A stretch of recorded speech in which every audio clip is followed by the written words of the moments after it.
Şinavên danûçiyan a radyoya dengê gelden baş îro 25 Kanûnê 2023 duşem li Brükselê saet 8 li Amedê de godarên hêcemên nûçeyên serê sivê pêşkêş bikin demdema azadiya rêbera Puyan.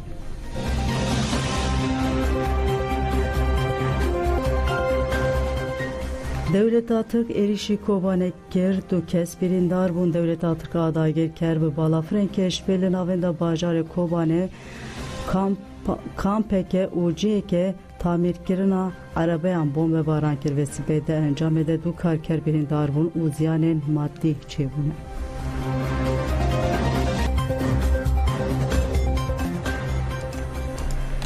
Rêveberiya Xweseriya Demokratîk a Herêma Bakur û Rûşatê Sûriyê derbarê êrişên Dawîdê daxuyaniyek da. Devleta Tirk a dagirker şeva borî bi çekên giran û balafirên êrişî gelek Herêma Bakur û Rûşatê Sûriyê kir. Di hedefa wan de dîsa cihên stratejîk û navendên xizmetguzarî hebûn. Li emberê van êrişan gelê herêmê daket qadan û nerazîbûn nîşan da.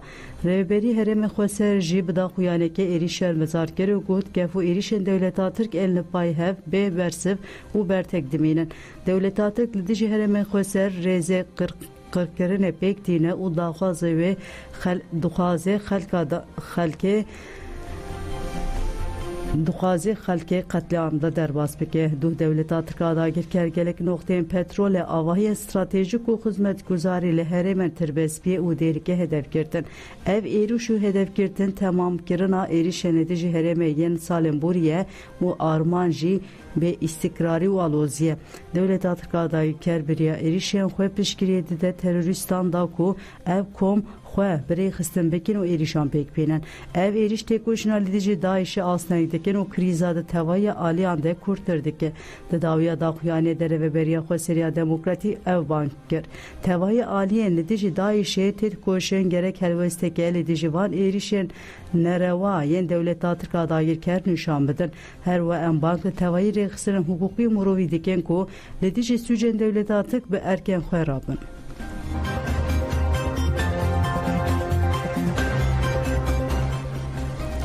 Divan du salên Dawîdê li dijî navendên binesaziya herêmê zêdetirî di 168 êriş pêk hatine. Devleta Tirk a dagirker êrişên xwe li dijî Herêmên Bakur û Rûşatê Sûriyê didomîne û ji 2022 ve sê caran binesaziya herêmê kiriye hedef. Cara yekemîn şeva 19 mijdara 2022 bû Devleta Tirk santrala kehrebeyê ya li gundê Teqalbeqal ê bajarê Dêrikê şaredariya gel a Zirgan, Girêsipî, Kobanê û Şehbayê kirin hedef. Di encama van êrişan de 11 welatî û nûçegihan İsmail Abdullah şehîd bûn, 6 welatî nûçegihanek Stêrk TV jî birîndar bû. Her wa 14 leşkerên hikûmeta Şamê jî hatên kuştin û 12 din jî birîndar bûn. Devleta Tirk a dagirker bi dijwarî herem 5 roj li pay hev navendên stratejîk tenduristî, xizmetguzarî û perwerdeyî topbaran kirin. Di encama van êrişanda 11 welatî û nûçegihan birîndar bûn. Çarê cotma îsal jî 7 rojan der navendên enerjiya av, kehrebe, bîrên petrolê kirin hedef. Di encamê de zirarên mezin li binesaziyê herêmê hatin kirin. Li gorî raporê zirar ji ber êrişan milyarek dolar derbas kiriye. Her wa de encama hedefgirtina navendên petrolê, gazê û kehrebeyê de dahetên genciniya geçtiya Rêveberiya Xweser bi 540 milyon dolarî kêm bûne. 2 milyon û 150 kes bê kerebeman. Rêveberiya Xweser di daneyekê xwe de eşkere kir ku Devleta Tirk a dagirker di 4, 5, 6, 7, 8, 9 û 10 cotmeha 2023 de 304 êrişên hawayî û bejahî li dijî di 124 cîhan pêkanîne. Ji wan di 121 bi çekên giran, hawan û tankan, 83 balafirên şer yên bê mirovin. Di van êrişan de îstasyonên kehrebe, petrol, navendên tenduristiyê, herêmên pişesaziyê, navendên darayî, derdora kampa, wajukanî û dehan gund kirin hedef. Di encamê de zirarên maddiyên mezin çêbûne. Rêveberiya Xweser ragihand ku di van êrişan de 47 kes jiyana xwe ji dest daye û 55 din jî birîndar bûne. Rêveberiya Xweser Milletvekiler erişen uzraren ve dosyayek amadeker o jigelek aliye navne teveyi u hukuk u kanuniye navne tevire hateşandır.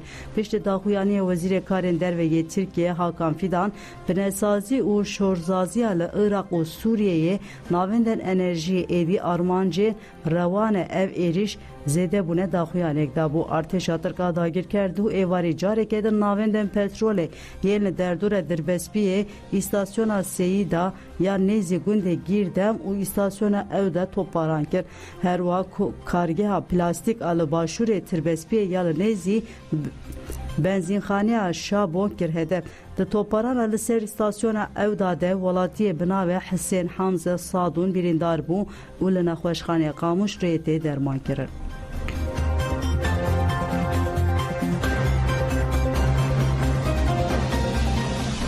Dınava durojanda 88 leşkerin arteşa Türk hatın ceza kirinde. Encama çalakin gerlayın azade yenile hemberi leşkerin arteşa Türk adagir kerde. Dınava durojanda 88 leşkerin Türk hatın ceza kirin arteşa Türk dibin şok edemaya. Belkodara gerlayın azadiya jibu parasına Kurdistan'a beyin haber devam dike. Gerilerle her derece bu azadiya gele Kurt dınava tekoşineke beyhan padeye. Gerlayın azadiya carek edimi Belkodana akı diruk ki bun rojeva cihanede. Beteybet Kurdistan Türkiye Ruşlat'a navin hema beyjin praniya Ruşragihandına cihaneji behsa ve berxwadana dirokiya gerleyin azadi dike. HPG de 23 mehede ve daxuyane ke ragihand ku gerleyin azadiya Kurdistan edici dagir kerarlı xalku ke operasyon pekanine dagir kereni sergir be tamami tasfiye girne uçun ser cenazen hevde dagir keran. Hat goten kule xalku ke 27 ulemetinayji neh dagir keratine cezakirin de du çalakyan de begişti su 6 dagirker hatine ceza kirin. Hin devlet Türk şoka çalakyan serfa nahaveti gerilayın azadiye ve careşi lızapel arteşa Türk'ta. HPG de 24 mehedeji bıdakıyane geragan ku gerilayın azadiye Kurdistan'e ku pişti xalkurke u metinayı lızapelji su 4 dagirker ceza kirine. Hem pişti ve çen saatan carek edin HPG bıdakıyane geragan ku lızapel du operasyonun cuda yen şoreşkeri pekanine u hecde leşkerinden en dagirker ceza kirine. Dınava durojanda 88 leşkerin arteşa Türk adagirker hatine ceza kirin. Piştuke HPG nave dagirker anji eşkere kir devlet Türk ne çarma çen kuştiyen xoş raya giştire ragihinin. Çalaken gerlerin azadiye carek edin ispat ger ku gerilla dikijan geli u revşede bu xaze dikari çalaken dija arteşa Türk adagirker pek bine. Berxwadana peyhem paya gerlerin azadiye ya jibu parasla Kurdistan u azadiye gele Kurd benaber devam diker.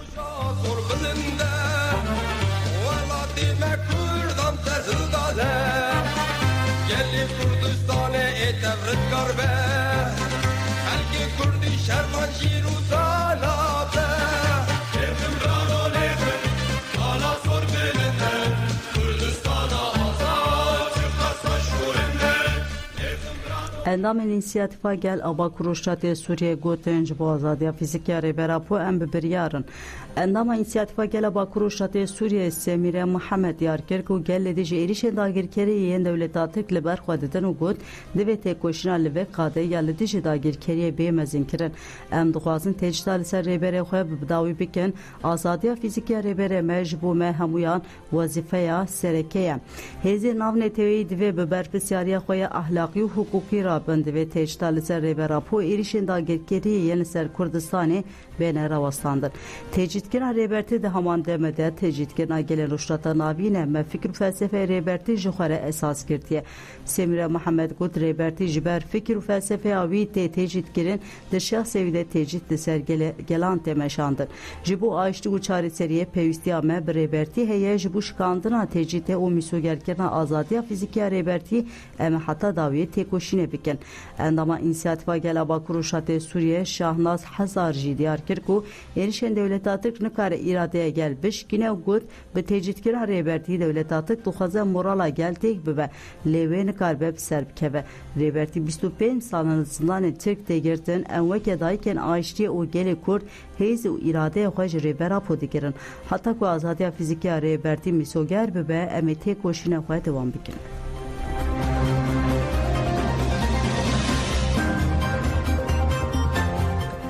Li bajarê Arnhayê bîranîna şehîdan hat pêkanên Cesur Vedat Welat Alî Xebatpotan û Rênas Raperên di dehê adara 2023 de li Herêma Parasta Medyayê şehîd bûbûn. Duh li Hollanda bajarê Arnhayê li lavenda Civaka Demokratîk a Kurd merasima bîranîna şehîdan hat pêkanîn. Di çalakiya bîranî de gelek kes amade bûn. Piştî rêzgirtirê têkildarî jiyana Vedat Welat Alî Xebatpotan û Rênas Raperên axaftin hatin kirin. Çalakiya bîranê bi nîşandina sînavizyonê li ser jiyan û têkoşîna şehîdan bidawî bû. Li Fransa bajarê Marsilya ji Kendal Cudî Jiyan Bilge û dijwar şervan hatin bîranîn.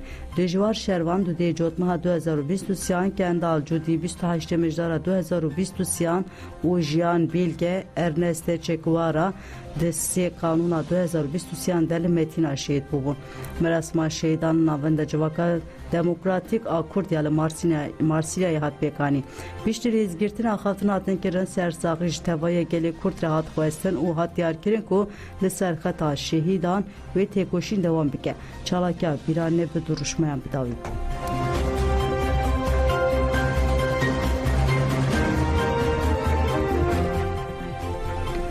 Salvegera 45 ya damızrandina PKK li Swêdê bajarê Malmö bi coşeke mezin hat pîroz kirin. Kurdistanê li Malmö û derdora wê salvegera damızrandina PKK pîroz kirin. Piştî rêzgirtina axaftin hatin kirin cejnavêjînê pîroz kirin û berxwedana girêvên birçîbûnê ya li girtîgehan hat silav kirin. Piştî axaftinan hunermand Lavîn Kobanê, Ergên Xelîkan, Hozan Peywan û Hozan Axîn perîncek strangotin û ger ji guvendgerê dan. Pîrozbayî bi duruşmayan bidawî bû.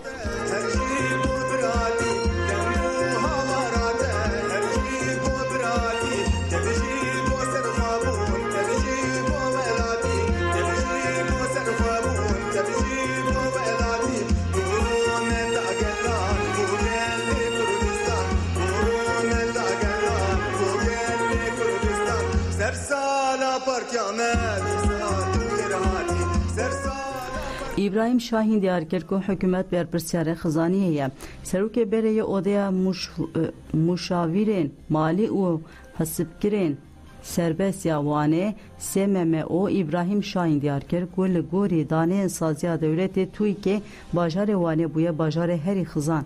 Şahin anî ziman ku ji ber polîtikên desthilatdarî AKP li wanê sewalkarî û bazirganî li ber qedandinê û got bajarê me wan ji bo çandinî û sewalkariyê bajarê herî guncav e. Lê çandinî û sewalkarî ji ber nêzîkatiyên polîtîk yên desthilatdariyê nikare berheman biafirîne gel jî ji wî karî dûr ketiye. Berpirsiyarê vê rewşê desthilatdariyê Şahin diyarkir ku gelek encamên neyînî yên xizaniya bajarê wanê hene û got yek ji wan sedeman koçberî ye. Mirovên ku kar bi destê wan nekeve neçar dimînin koç bikin. Hin rayidar dibêjin li bajar gelek razemenî hatine kirin. Eger li vî bajarê razemenî hebe em çima di rêza heşt û yekemîn de ne. Çima bajarê herî xizan yê Tirkiye wan e.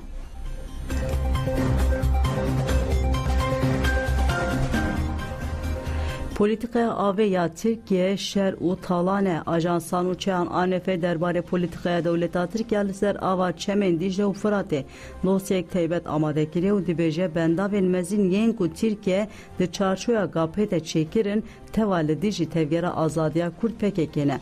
Ji tevgera ekolojiya Mezopotamya Ercan Ayboya têkildarî polîtikaya Tirkiye'ye avê goterek nivîsiye û destnîşankir ku ve bendavên li aliyê Tirkiye weke çekeke politik li dijî rojava hatine bikaranîn. Hevseroka Meclisa Suriye Demokratîk yê deme İlham Ahmed jî di yekê tirmaha 2020 de li ser Twitterê dîmenek parvekir û balkişand bû ser bendavên li ser çeme Firatê hatine çêkirin û got ev bendav bûne sedema zıvatiya li Suriye'ye. Li vê bendava tişrînê jî diyarkir ku ji ber kêmbûna ava çeme Firatê ku li Tirkiye digire ew ne çarmane ku dema dayîna elektrîkê ya ji bi rojava kêm bikin. Tirkiye ne tenê di ji Iraq û Sûriye bi çêkirina bendavan li ser çemên din yên Bakurê Kurdistanê weke amûrek şerê taybet di jî PKK bikartîne. Di rapora karên 2007 ya Müdüriyeta Karên Avê û Wezareta Daristan û Hawirdorê de eşkere bû ku ew di çarçoya ewlekariya sînor de 11 bendên komkirina avê weke proje pêşkêşî îhlalê kirine û temam kirine. Bendavên ku kirine îhale bi tevahiyê li ser sînorê Tirkiye Iraqê ne û bi dirêjahiyê 380 kilometreyî ji bo astênkirina liv û tevgera gerilayên PKK û bi giranî li sê hereman hatine plankirin. Li ser zexta civakî heft bendav di sala 2012 de jî statûya bendava ewlekariyê hatin derxistin. Lê weke santrala hidroelektrik hes penase kirin. Devleta Tirk bendav kirine hîmekî polîtikaya koçberiyê. Davakirina bendava Ilısu'de hezar gund hatine vala kirin gel neçarî koçberiye hatiye iştin. Jibilî bendavan devleta Tirkiye bi şewat çêkirina rê û her wiha xwezaya Bakurê Kurdistanê jî hem talan dike hem dikuje.